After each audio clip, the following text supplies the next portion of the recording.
మోకాళ్లలో గుజ్జును పెంచి నొప్పిని తగ్గించి సర్జరీని దూరం చేసే ఫ్రీడమ్ వాక్.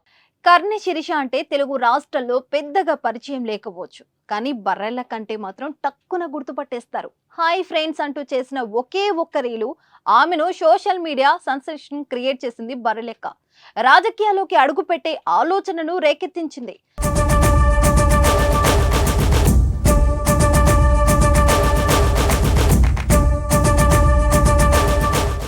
గత అసెంబ్లీ ఎన్నికల సమయంలో నిరుద్యోగుల గొంతుగా ఆమె నాగర్ కర్నూలు జిల్లా కొల్లాపూర్ నియోజకవర్గం నుంచి ఎమ్మెల్యే అభ్యర్థిగా పోటీ చేసింది. ప్రచారంలో దూకుడుగా వ్యవహరించి ప్రధాన పార్టీ అభ్యర్థులకు చెమటలు పట్టించింది. అయితే ఫలితాల్లో మాత్రం వెనుకబడింది. ఎమ్మెల్యేగా పోటీ చేస్తే ఆమెకు దాదాపు 5,000 ఓట్లు మాత్రమే వచ్చాయి. అసెంబ్లీ ఎన్నికల్లో ఓటమితో నిరాశ చెందిందని బర్రెలెక్క పార్లమెంట్ ఎన్నికల బరిలో నిలిచారు. వెనకడుగు వెయ్యకుండా బర్రెలెక్క మరోసారి నాగర్ కర్నూలు నుంచి ఎంపీగా పోటీ చేశారు. కానీ మళ్లీ నిరాశ ఎదురైంది. పార్లమెంట్ ఎన్నికల్లో ఊహించని ఫలితాలు ఎదురయ్యాయి. అసెంబ్లీ ఎన్నికల కంటే తక్కువగా ఓట్లు పోలయ్యాయి.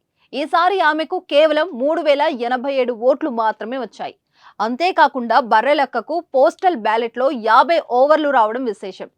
ప్రభుత్వ ఉద్యోగులు 50 మంది ఆమెకు మద్దతుగా నిలబడ్డారు. అయితే ఈ ఫలితాలతో బర్రెలెక్క ఇక రాజకీయాల నుంచి విరమించుకుంటారా, లేక అలు పెరగకుండా మరోసారి పోటీ చేస్తారా అనేది వేచి చూడాలి. బర్రెలెక్క పోటీ చేసిన నాగర్ కర్నూలు స్థానంలో కాంగ్రెస్ అభ్యర్థి మల్లు రవి విజయం సాధించారు. 94,414 ఓట్ల మెజారిటీతో సమీప ప్రత్యర్థి బీజేపీకి చెందిన పోతుగంటి భరత్ ప్రసాద్ ను మల్లు రవి ఓడించారు.